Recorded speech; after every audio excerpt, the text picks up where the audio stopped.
at the college.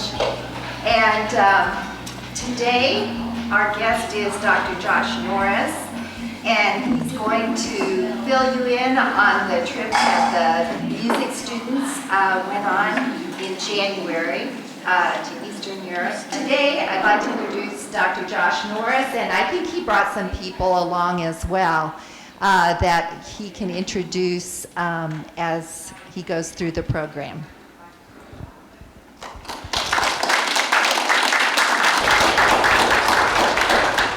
Good afternoon. Can you hear me okay? Yep. Awesome. Thanks for having me today. I'm really excited to share with you some photos and some video of the trip that we made in January, this past January. I've invited a couple of people. I invited our instrumental professor, Kyle Hopkins, and one of my students, Addie Johnson, to chime in during the presentation too. They both got to go on the trip. Carlene, you could speak up too. Carlene went with us. So feel free to chime in if you have any particular memories that you'd like to bring. I'm really excited to talk to you about our trip today because traveling is a passion for me. Ever since I was a really, really small child, my parents sort of instilled in me the love of traveling, of seeing different cultures, of eating new food, interacting with people, and so I'm super excited that I got the opportunity to take a group of students to Europe, one of my favorite places, as a matter of fact, in the world. And I got to travel to a place that I had never been before, Poland. We traveled, we started in Poland, we went to the Czech Republic, moved on to Austria and Germany. I had never been to Poland before, so I was really excited that I got to share a passion of traveling in it and show my students what it was like to travel in a place, a new place, as well as some place that I was really familiar with. We left on January 5th from Kansas City, and we started out. Hey, could somebody hit the lights too? That'll be it. Thank you, sir. Was it really January 5th? Was it January 6th? 8th. Fine. I thought it was the 5th. One of the things I was really stressing with our students is that I wanted to get them accustomed to leaving behind something that we knew and being open to going to someplace new. And so these are some of the photos that we took before we left. January was actually bitter cold. So these are a little bit from earlier in the year, from around here.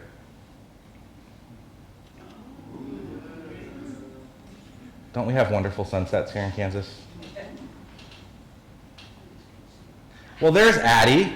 We're at the Kansas City airport, I think, getting ready to leave. And if you remember that at the very beginning of January, when we left Kansas City, I think it was -10. It was a miserable January, and so we were really looking forward to getting to Europe, someplace warmer. And it turned out it was much warmer in Europe than it was here. There's Becca. Obviously cold. The Kansas City airport was cold. And Carrington, getting ready to leave. Off through the wild blue yonder. There's a photo shot from the airplane somewhere. Our first stop was Krakow in Poland. This is a great shot of Krakow at night. I was really interested in Krakow because Krakow is sort of the cultural center of Poland. Warsaw is the capital of Poland, but Krakow has the distinction of being the cultural capital. A lot of history there. A lot more history than Warsaw, actually, and Krakow is pretty renowned because it survived both world wars, virtually unscathed. So a lot of the medieval architecture and the old city is still intact, and so that was really exciting for us to be able to see a place that saw a lot of action during the Second World War, but was spared. Here's a side view of the cathedral in Krakow on the main square. What's an interesting thing about it is that they have a trumpeter that is sort of up in the very, very top, and and trumpets the hour, the time, on the hour. So we heard, at least I heard, I was there on one of the hours and heard the trumpeter playing from up on high. And this is a sort of front shot from the main square there in Krakow. A really fantastic place. It was really lively at night. A lot of restaurants and bars and places like that, and clubs were opened all around the square in the evening. And you can see we got there shortly after Christmas, and everybody told us before we left, oh, it's going to be a shame. All the Christmas decorations will be taken down by the time you get there. No. They left the Christmas decorations up just for us. So actually, all the way through the entire month when we were in Germany, there were still Christmas trees and lights up. People didn't take them down, so really enjoyed that. And here's just a typical side street in Krakow. When we were there, it was a little bit rainy, but not too bad compared to what we had left behind. I mean, it was in the 30s, so it was a good 30 or 40 degrees warmer there. We really enjoyed getting to walk around. We took a series of extensive walking tours. So this was the first taste of walking for hours and hours and hours and hours. The first one in Krakow. Another square scene. I think these photos were probably taken very early in the morning by our photography crew. Doesn't look like much is opened yet. This is a picture of the cathedral in Krakow. In the castle, it's called Wawel. Wawel Castle is the sort of pilgrimage site in Poland. Most Polish people are Roman Catholics, and this is a site that's a pilgrimage spot for many. There are several saints that are entombed within the cathedral. A really fantastic space. One of the many wonderful spaces that we got to see. As you can see, there's still some lights and such up from Christmas and trees and such. And the kids got to sing there, didn't they? We did. Yeah. Yeah, we got to sing in Wawel.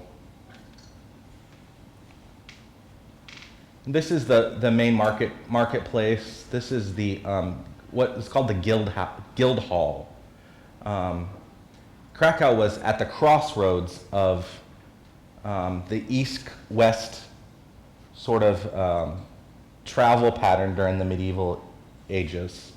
So it was a big spot for trade, and so they would have all these sort of huge stalls inside this guild hall and sell all of their wares. One of the things that stood out with Krakow, since it was on the road, I guess you could call it the Silk Road to the Orient, was that any merchants that were traveling through Krakow were required to stop at the guild hall and sell their wares at a discount rate. That was part of the deal for passage through Krakow. The first Walmart. I hope not. Here's Grant. Apparently he's looking at something. I think that this is in the market square, and he's probably looking where the trumpeter is playing, as a matter of fact, if I remember correctly.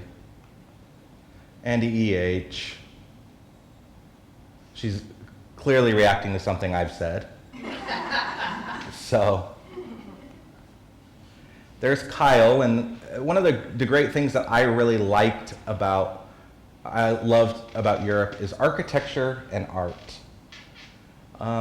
In my opinion, we don't have enough of that in the United States. We've lost a little bit of that, or maybe we've never even had it. But one of the big things about traveling in Europe that was great to open my students' eyes to is these major art installations all over the city. And so do any of you remember what this giant head was? I don't really remember, but it's great to look at the ways that their governments the people kind of come together to value things like this. Not far from where we stayed in our hotel, we had a fantastic hotel in Krakow. It was a Holiday Inn, and it was like no Holiday Inn I've ever been in the United States. It was like a 5-star Holiday Inn with enormous rooms, really state-of-the-art. They were really, really incredible. So this is, in case you're lost, just follow these easy signs to get you where you need to go.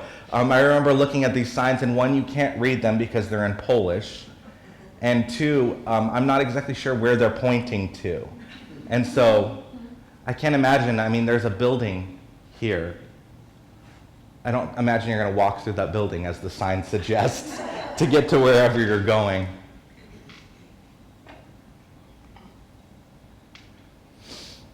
This was at the Jagiellonian University, oldest university in Poland. I think it was founded in about the 12th century.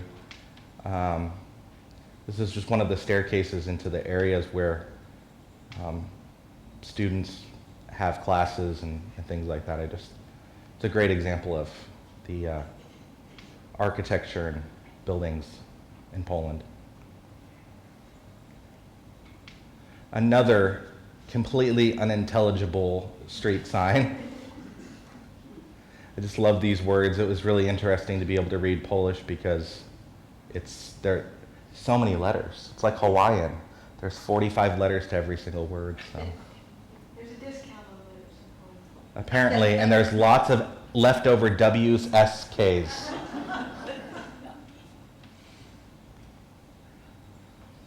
Public transportation. I wish we had more of it here in the United States because it's such a practical way of moving around, and Krakow had a really nice trolley system. So one of the things that I made a point to make sure that we included in our travel experiences were cultural activities. I failed to tell you before, I started this process in the summer of 2013. I got together a group of alumni, current students, and some faculty and staff on the college to sort of look at some itineraries that different tour companies had proposed to us. Overwhelmingly, everybody voted down what I wanted to do, which was France and Spain, because it was January and they chose Eastern Europe instead. So one of the things that the tour company that we went with out of Michigan was founded by former history teachers who had some musical experience as well, but one of the things that their company really firmly believes in is giving students that travel the opportunity to see historical, cultural sites. It's not just about going, and at least for me, it's not just about going and singing in some fantastic places. I wanted the students to walk away with some life-changing cultural experiences. And to that end, the tour company that we used was big on booking us in UNESCO World Heritage Sites. And if you know what UNESCO World Heritage Sites are, it's the United Nations cultural organization. And so you'll see throughout these photos that we got a chance to see some of those. One of those places was the Oskar Schindler Factory and the museum. If you were familiar with the movie Schindler's List, that's about 25 years old now. Oskar Schindler was a German man who essentially saved a lot of Krakowian Jews from being sent to concentration camps. And so now there's a museum at the factory site about the Holocaust and about the particular impacts that it had on the vicinity around Krakow in southern Poland. Josh, wasn't there a concentration camp right in Krakow? Well, it was not a concentration camp, it was a work camp, which one could draw a fine line between. And is that where he saved the people from that area? He did, yeah. It was a work camp, but there wasn't mass exterminations at at those work camps. So during the war, that was a very well-known name that we didn't like. But I was wondering if maybe that's one reason it wasn't bombed, is because they had that concentration in Krakow, the Germans. No, I don't think that was part of from what I understand, I don't think that was necessarily part of it. I think part of the reason why Krakow wasn't bombed was because it was sort of a backwater. There wasn't really anything going on. It was a rather small city 50 years ago. Since the war, it's boomed population-wise, but it was sort of rural, and so I don't think that. And there weren't as many as you know. Some other sort of bigger cities had much more armament factories, had many more armament factories, and Krakow didn't really have that sort of industry, and so I think that's why it survived. Here's Tara. I love this picture because it's her looking at something in the factory, and it's sort of like a reflection almost of her emotion. If you remember the scene from Schindler's List, this is the famous staircase where the woman comes and asks for a job, and she looks up the stairs, and that's where Schindler's office was. And so this is a shot down the stairs from there. Touring some of the exhibits, so like the ceiling had sort of like a broken brick pattern, and the exhibits sort of showed what life was like for the Jews that were living in the Krakow ghetto. This is a description of the ghetto. Had 4 huge gates, and through these gates we were not allowed. It is strictly prohibitive. The number 3 tram passes up and down the main street. We are not allowed on the tram. It is strictly prohibited either. That is why the tram never stops in the ghetto.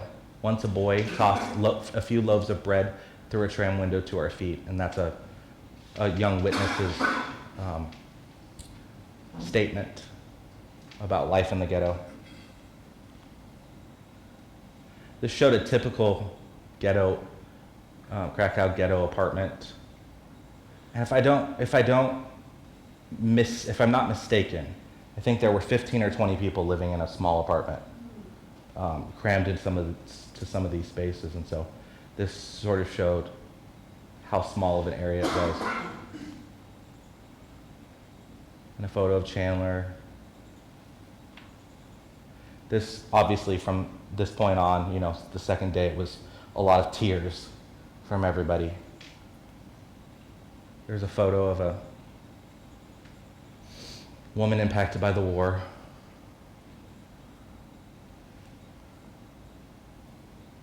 Pots and sort of metalware is what they made at the Schindler factory, and so this is an example of all the pots and pans and things that they made.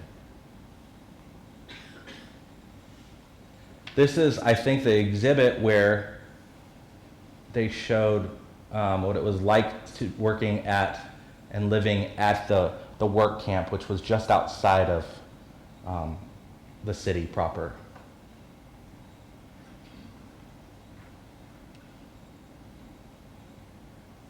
There's Luke.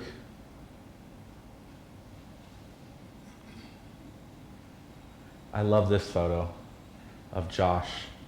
I don't know, something strikes me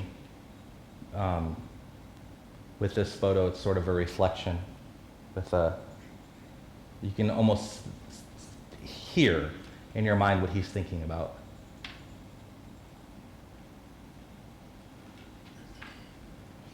This is a wall. There's my mother down in the far bottom right corner, and I'm guessing that's me, although I'm not sure.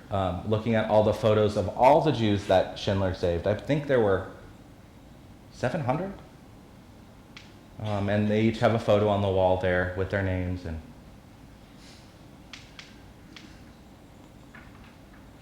so shortly thereafter, the next day, I think we went to Auschwitz. One of the most powerful experiences for all of us.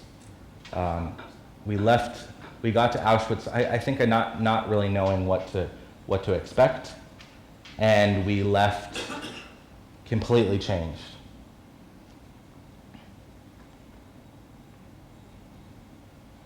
Some of these photos are sort of iconic. I'm sure you've seen similar photos before.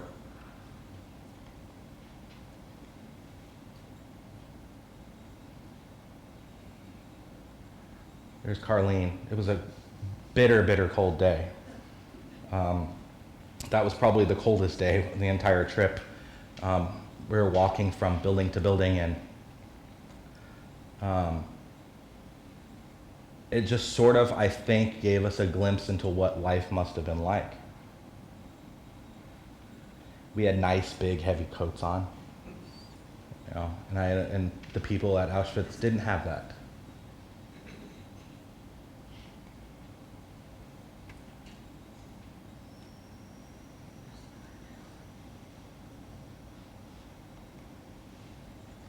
This is from Birkenau, which, if you've ever been to Auschwitz, Auschwitz-Birkenau is actually a sort of area. It's not exactly one site. But this is Birkenau, and the conditions were a much cleaner, probably, sanitary condition than what the, I think this was a women's bunker at Birkenau.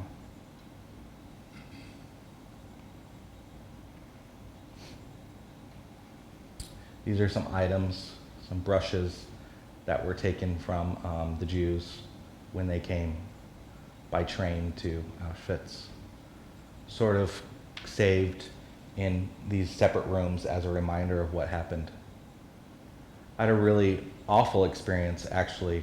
I couldn't bring myself to go into some of these rooms where they had some of these exhibits. It was really, really difficult for me. And there's an exhibit, and I don't have a picture of it, because I think in some of the rooms, am I correct, photography was prohibited. There was an entire room filled with hair that was shaven from the heads of the people that came. And I physically got sick when I walked into the room, and so I had to walk out. I had to turn around and walk out. It was just awful. This was the only gas chamber that's still standing. As the Russians advanced on Auschwitz, the Nazis blew up all of the crematoriums to the crematoriums and gas chambers to sort of cover up what they'd done, except this one.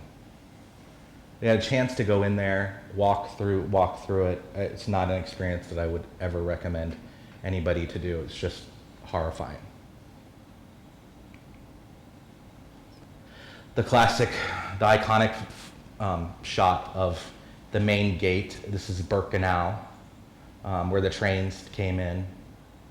Right after we were there, they were building a actual sort of a tent, so to speak, over that, because they're about to host the, was it 75th? Or are we at 85th already? 75th anniversary of the liberation of Auschwitz-Birkenau.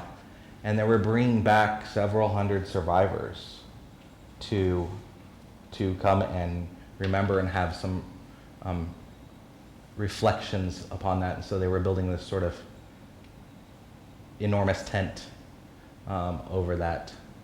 Several of my students asked me, why would anybody want to come back?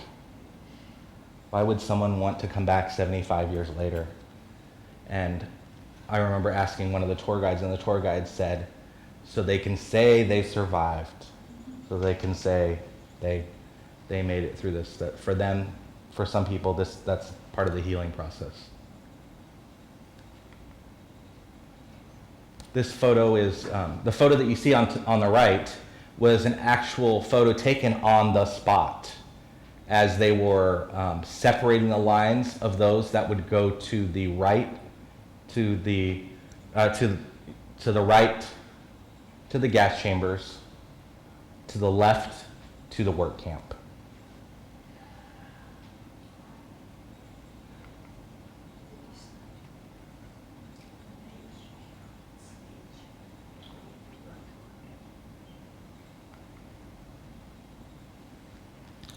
So this is the spot of our first concert. This is the Holy Virgin Maria of Lourdes Church. Beautiful church. Actually a lot older, or a lot newer than many of the churches in Krakow. This church was built in the late 19th century. Beautiful place to sing. We were hosted by a community chorus that sings and rehearses there regularly. We had they were fantastic. They had things ready. They had sort of everything set up for us before we got there. We sang for the Mass right at the very beginning. And then we sang a concert directly after Mass. And I figured that a lot of people would probably just leave after church was finished. Basically, everyone stayed around. They wanted to hear. And it was really fantastic because the audience was sitting there in, there's no heat, by the way, in this church. So I'm guessing this concert was probably in the low 40s inside the building. And everybody had their hats and earmuffs and gloves and coats on, and they sat through the entire concert. Not a single person, I didn't hear anybody complaining. They just really enjoyed having us. So I have a short video clip that I'd like to share with you of us performing in that church. There's the brass playing.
I was really amazed about is I've been on European tours as an undergraduate, as a graduate student with choirs, and the European audiences always tended to be small. Only a handful of people. I always went on tour with, anytime I've ever toured, in the summertime. And we went in January, and I think it was a really, really big boon for us because the Europeans had nothing better to do but go to a concert. It was cold, so they came for a concert. Every audience, with the exception of one space, we had huge, huge audiences. Krakow was, there were several hundred people probably there. It was really an awesome experience. Next, we left and boarded our bus on our way into the Czech Republic.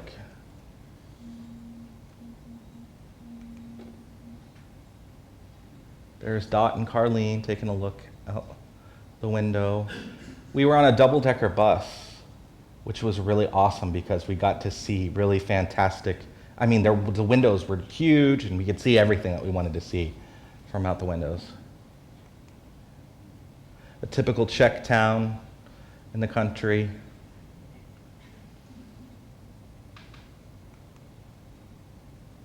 I actually looked up what this was because I just remember driving past it. This is actually a a cemetery for the Second World War. So if you see down there, there's the Czech, American, and British flags. So soldiers from all those different nationalities are buried there. Heading into Prague with a little bit of traffic.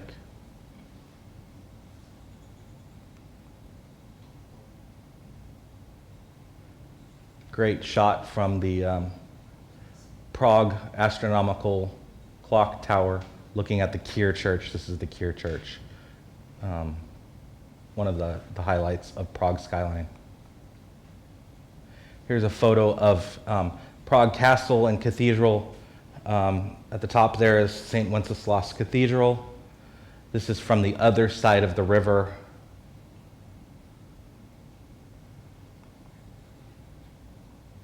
I love Prague because Prague is a really great example of another city that remained largely unscathed from the Second World War. What was fantastic about it, and I'll tell you a little bit later why, remind me to tell you why Prague escaped the war. What I love about Prague is Art Deco and Art Nouveau. All of the buildings sort of in central Prague are Art Deco or Art Nouveau. I think they're just really classic architectural styles, really beautiful.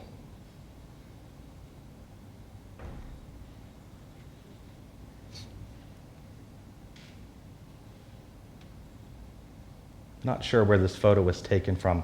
Did you take this photo, Hunter? It's standing up in the clock again. Ah.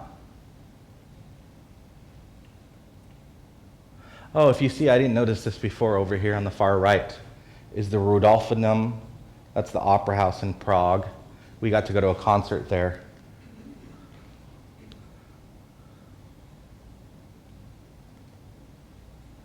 Here we are walking in the streets. We did a lot of walking, as I already mentioned to you before.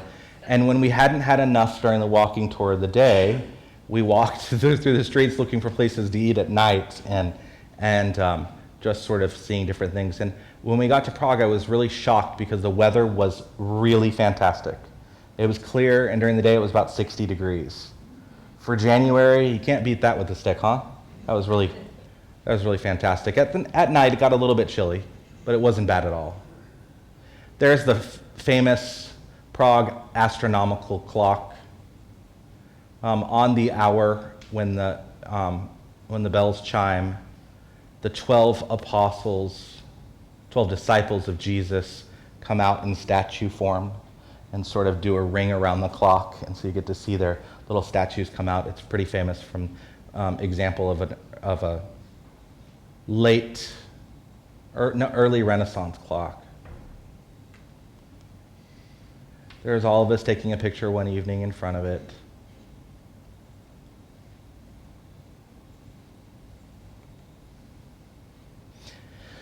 We're standing on the Charles Bridge here. The Charles Bridge is one of the most famous bridges, I think, in Europe, but sort of, scenic vista. You could see either side of Prague, Old Prague, where the cathedral is, and Newer Prague, on both sides. We actually walked across there quite a bit, back and forth several times.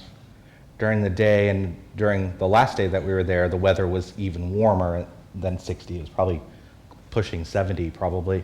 There were a lot of street musicians that were playing on the bridge, so we got the chance to listen to some of them. One of the most impressive things I saw were 2 accordion players playing fugues and toccatas of Bach.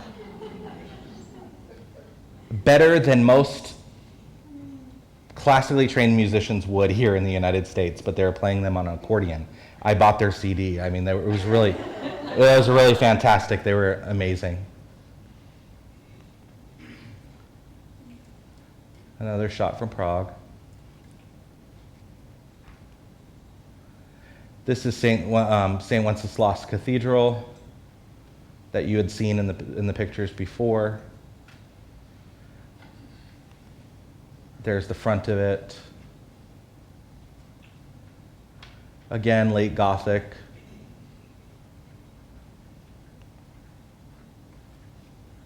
I loved the stained glass in this cathedral. We were there and it was a sunny day, and I'm so grateful for that because it was, you could see the stained glass so beautifully. Stained glass was, some of the stained glass was designed by the famous Czech artist Alphonse Mucha, who was Art Nouveau, Art Deco style, and so the colors are really vibrant. This cathedral, as compared to Krakow Cathedral, was much brighter. You could see things in here. The Krakow Cathedral was a lot more dark. And much taller, too, as you can see.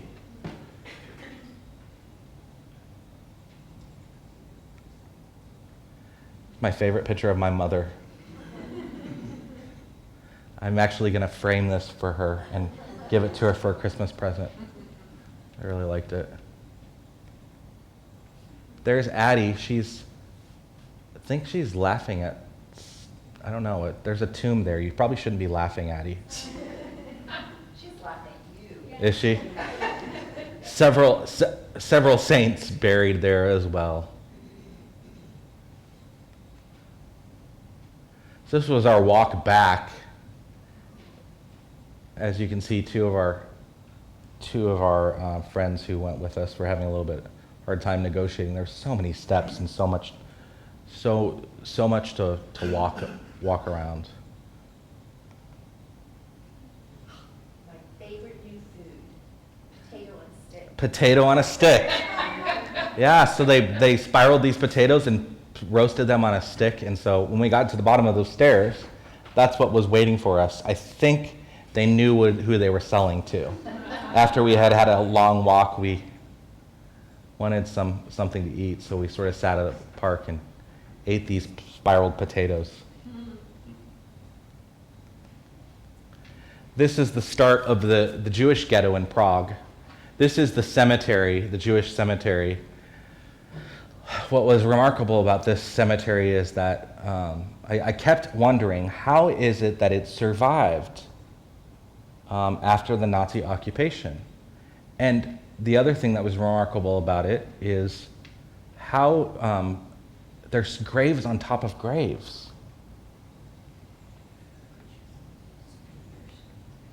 This is one of the synagogues. There are 5 synagogues, I think, in the Jewish quarter in Prague. This is one of them. Only one was open to the public, and it was the famous Spanish synagogue, and I didn't have a picture of that for you. I wanted to tell you, though, what I had mentioned earlier that I was gonna say to you. I asked one of our tour guides, how is it that Prague survived in the state that it's in today? And how is it that these synagogues are still intact and the cemetery wasn't bulldozed or anything? And the tour guide said to me, one of the most horrific things I've ever heard in my entire life. Hitler specifically spared Prague because he wanted to make the Jewish quarter an entire walking, living museum to the exterminated race. So it remained untouched throughout the war.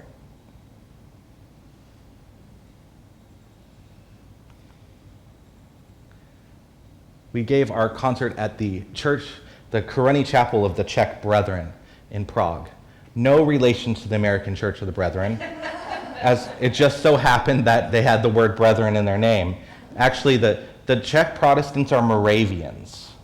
And so if you know who Moravians are, that's where the descendants of the American Moravians are from, the Czech Republic. And so this was a beautiful church, again, Art Deco, inside. I wish we had more photos of it so you could see it, but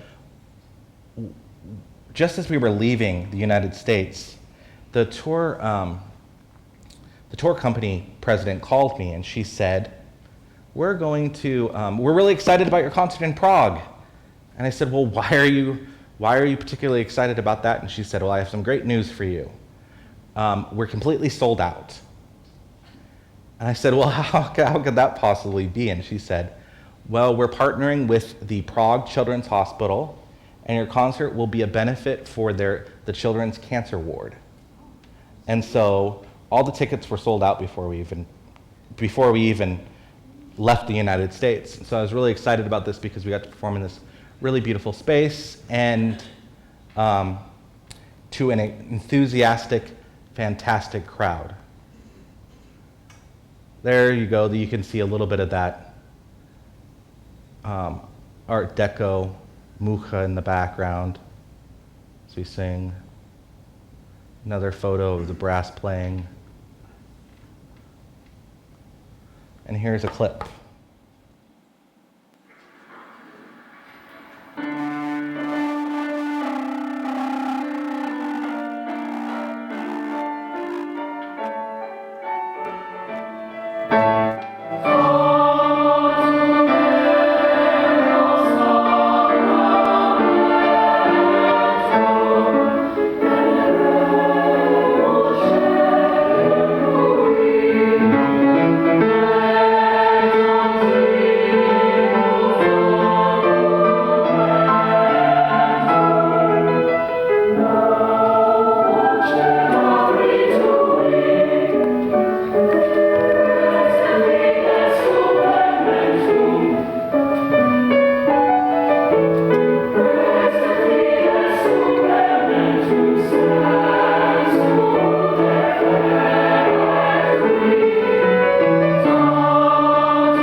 Saving a little bit of time. I'm long-winded, I apologize.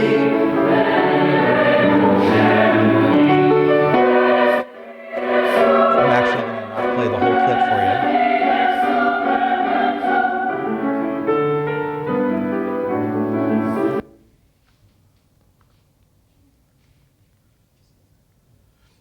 We then went on to Český Krumlov, which is a really great example of a medieval fortified city that was preserved in the country on the way to Austria. We really loved the afternoon, the short time we got to spend in Český Krumlov, seeing some really beautiful things.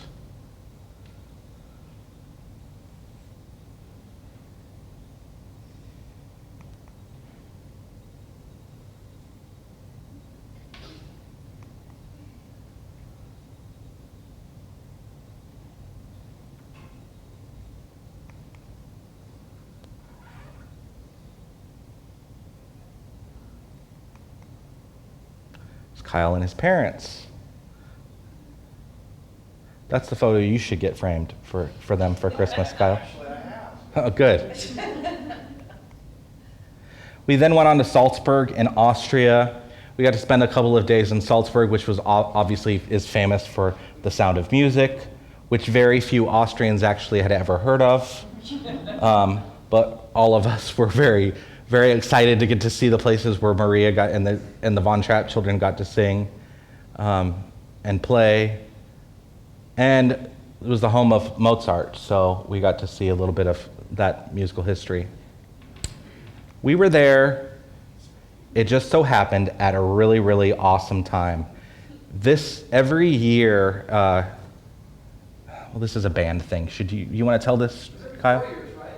Is it every 4 years? It's every year, but it rotates around Europe, and they have a big band festival to scare away the winter. And people come dressed up in bizarre costumes and play very, very loudly, and it involves a great deal of imbibing.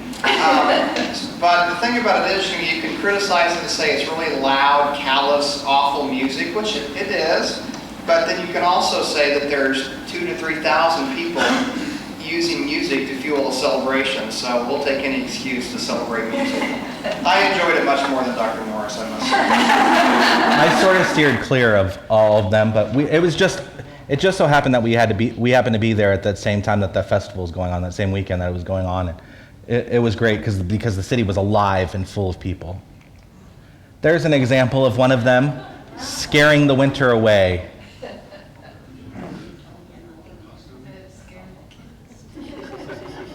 Here's some more.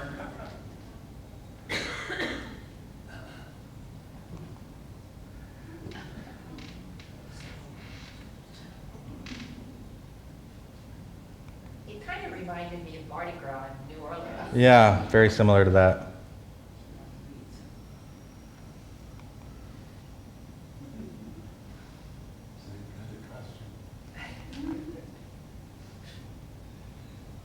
Salzburg Fortress, which is up on the hill. Got a chance to go up there. Salzburg Cathedral. We got an opportunity to sing in that space where Mozart wrote some of his most fantastic music. This is a shot of Salzburg Cathedral from the altar area back. 4 organs in the cathedral.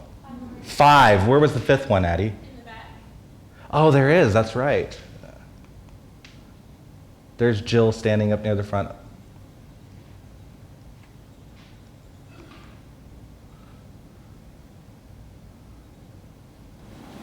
Were the acoustics fantastic in all of them, or was one better than the other? A lot better than what we have here. And I'm going to play an example for you right now.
yes, the acoustics were amazing. They're absolutely amazing. There's Salzburg Fortress. This is a shot from the top there. I loved this view. There was a student of mine who had never seen mountains before. Never left Kansas. And so she got to see mountains for the first time, and boy, did she get to see some really fantastic examples of mountains.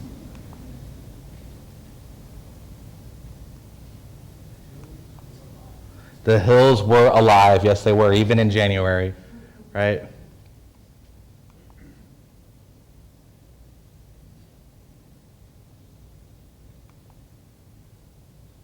Some more shots from Salzburg.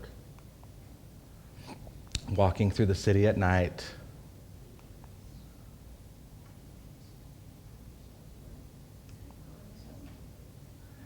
This is at the Mozart dinner. We got to have dinner, food that was examples of what food would have been like during Mozart's time, and there were instrumentalists and vocalists that were dressed up in period costumes entertaining us during the dinner. It was really, really great.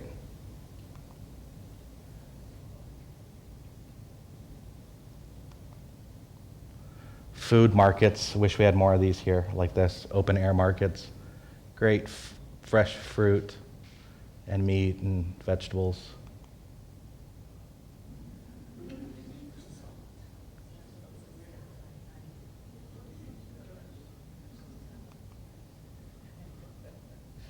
Other vendors selling things like scarves and clothing too. So now we made our journey into the Alps. Salzburg's right at the foot of the Alps, sort of surrounded by them, but this is where we really got to experience snow for the first time. We were headed to Reutte, Austria, which is a really small town far up in the Alps. Great example of the houses that were of that area.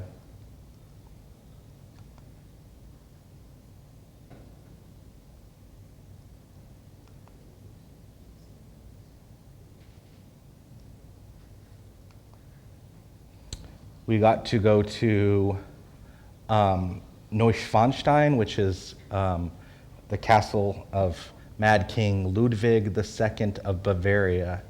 The day we got there, it was snowing so hard when we got up there that most people had to walk up to the top.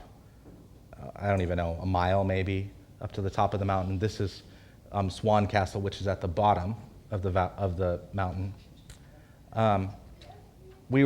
Because it was snowing so hard, many people I should say, missed the tour time, so didn't get to go inside.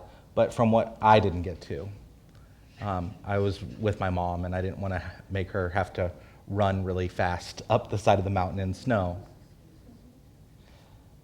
This is Neuschwanstein Castle at the top of the mountain.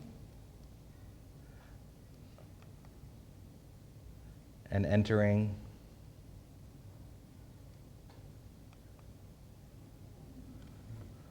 This sort of picturesque winter wonderland. Do There. people know the story of Mad King Ludwig? So there was a king of Bavaria in the late 19th century who was insane, pretty much insane.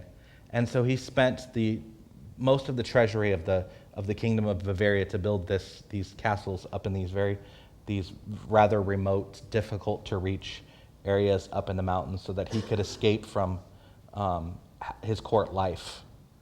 And so he spent a lot of money building these amazing spaces, and within 2 weeks or something, after two weeks after he moved in, he was found dead in a lake, which they think he might have been murdered or committed suicide or something.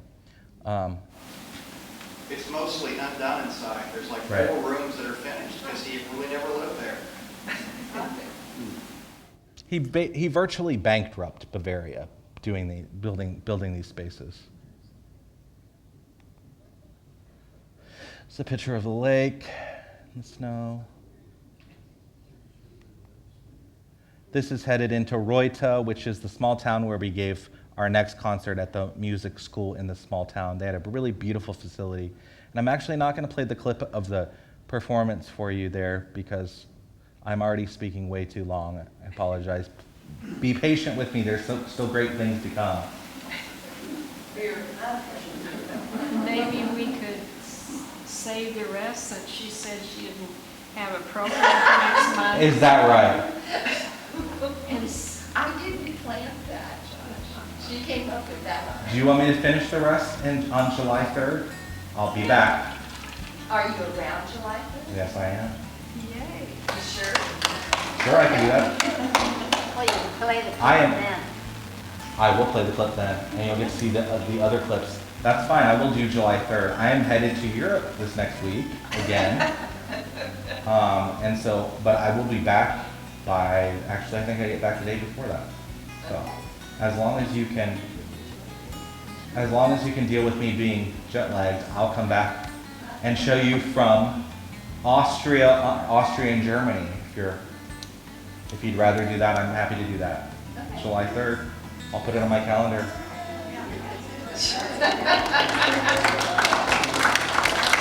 There you go. Now you don't have to find anybody, Carlene. I'll do it.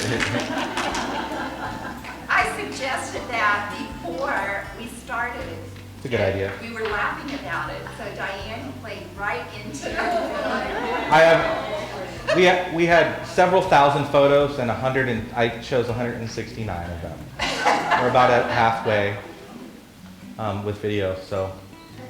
All right, well then I guess I'll see everybody July 3rd. If you have any questions or you want to talk to Kyle and Addie and me, we'll hang around for a few minutes. Thanks for having me today.